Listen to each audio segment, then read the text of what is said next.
Pedigree లక్కున్నాయి. Pedigree లక్కునేది చూడండి, ఇలా రౌండ్గా ఉంది. ఇది మాత్రం మనకు జెల్లీలా లేదు, ట్యాబ్లెట్స్లా ఉన్నాయి. చూడండి, చూస్తున్నారా? కొన్ని ఏమి ఉంటాయి చేతిలో చూస్తారా? ఇదిగోండి, 2-3 వేస్తాను. ఇదిగోండి, కనబడుతున్నాయా? Okay okay.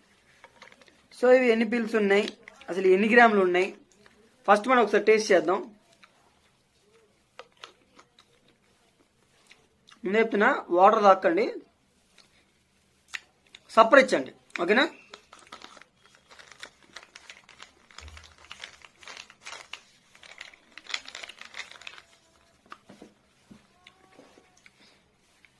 మనం బయట కొనుక్కుంటాం కదా విటమిన్స్ ఇవి, అవి పుల్లగా ఉంటాయి. అవి మళ్ళీ పుల్ల అంటే మామూలు పుల్ల కదా, అది ఆ పులుపుకి మైనస్ చెడిపోద్ది, గ్యాస్ వచ్చింది మళ్ళీ ఆ పులుపుకి.